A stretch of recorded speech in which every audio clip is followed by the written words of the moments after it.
آپ اللہ تعالیٰ کے فضل و کرم سے ایمان اور صحت کی حالت میں ہوں گے تو انشاءاللہ آج ہم بات کرنے والے ہیں اپوائنٹمنٹ کہاں تک پہنچی ہے۔ اسپین کی اپوائنٹمنٹ جو ہیں، جو نیشنل ویزا ہے، جن کے پاس یعنی اسپینش پاسپورٹ ہے تو وہ 3 دسمبر تک بک ہو گئی ہیں، اور آگے سے جو ابھی بک ہوں گی تو پھر آگے تک ان کو آگے والی ملے گی، پہلے سے نہیں ملے گی۔ نیشنل کی جس کے پاس نیشنل پاسپورٹ ہو یا EU ہو یا اسپاؤس ویزا یعنی EU فیملی ویزا کا ہو یا ورک ویزا ہو، اور یہ ساری کی ساری اپوائنٹمنٹ جو ہے نا یہ اوپن ہو گئی ہیں۔ اور جو جمعے والے دن جو اوپن ہوئی تھیں وہ صرف نیشنل والی ہوئی تھی، شینجن والی نہیں ہوئی تھی۔ جو شینجن جو ہوتا ہے اس کے ان لوگوں کے پاس ریزیڈنٹس کارڈ ہوتا ہے، وہ ان کے پاس اسپینش پاسپورٹ نہیں ہوتا۔ یہ فرق سمجھنے والی بات ہے۔ یہ پاسپورٹ جو ہوتا ہے اسپینش ہو تو پھر وہ اسپینش یعنی اس کو نیشنلٹی ملی ہوتی ہے تو وہ وہاں جا کر وہ بک کرتا ہے، ٹھیک ہے۔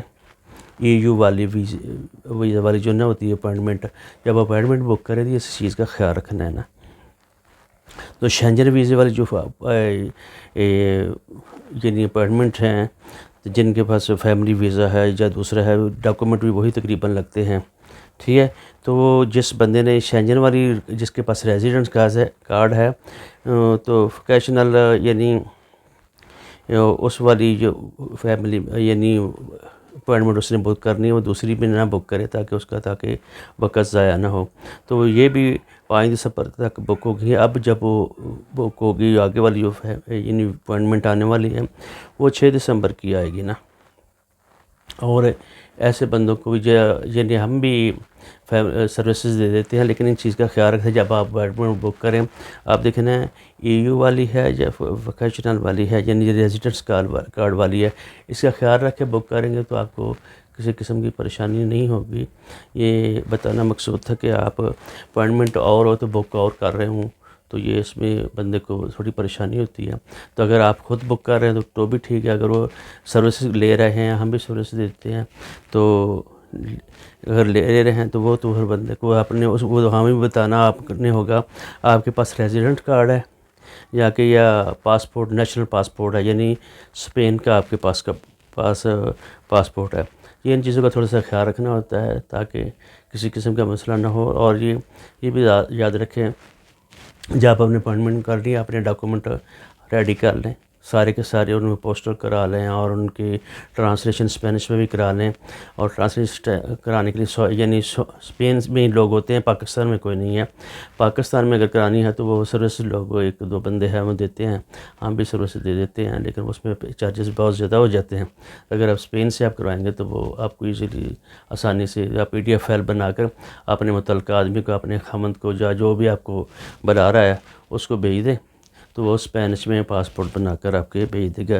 جو لوگ ہوتے ہیں جن کے اسپینش پاسپورٹ ہوتے ہیں ان کو میٹرومونیو بھی وہاں سے آپ کا ایک نکاح نامہ وہ اس کو میٹرومونیو کہتے ہیں، اور بس اگر بچے ہیں تو بچوں کے برتھ سرٹیفکیٹ وہاں سے نکلوانے ہوتے ہیں۔ ساتھ یہ ٹرانسلیشن بھی جو ہے نا آپ ادھر سے کروائیں تاکہ آسانی ہو۔ اگر سروسز چاہیے ہو اپوائنٹمنٹ کی، ورک کی، اسٹوڈنٹ کی اور دوسرے ڈاکومنٹ کے لیے بھی تو انشاءاللہ سروسز حاضر ہیں۔ اور آپ لیکن کوشش کریں کہ آپ خود کریں تاکہ آپ کے لیے آسانی ہو۔ وہاں تھوڑا سا یہ ہوتا ہے کہ آدمی کو نا ڈیوٹی دینی پڑتی ہے، وہاں بیٹھنا پڑتا ہے، بیٹھے گا اور ڈیوٹی تھوڑی سی دے گا تو جو ہی اپوائنٹمنٹ اوپن ہو اس کو بک کر لیں۔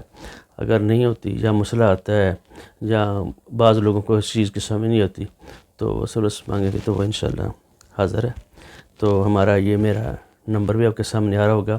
اسی طریقے سے کسی نے سعودی عرب کے لیے یا ڈاکومنٹ کی ٹسٹیشن ہوتی ہے، فارن آفس کے لیے ہوتی ہے یا پوسٹر کے لیے ہوتی ہے کروانا ہے، تو اگر آدمی گھر بیٹھا ہی ہو تو وہ اس کو یعنی وقت نہیں ہے یا خاتون ہے تو وہ آپ مشقت نہیں برداشت کرتے تو سروسز کہیں گے تو ہم وہ بھی ڈاکومنٹ ٹیسٹ کروا کر دے سکتے ہیں آپ کو۔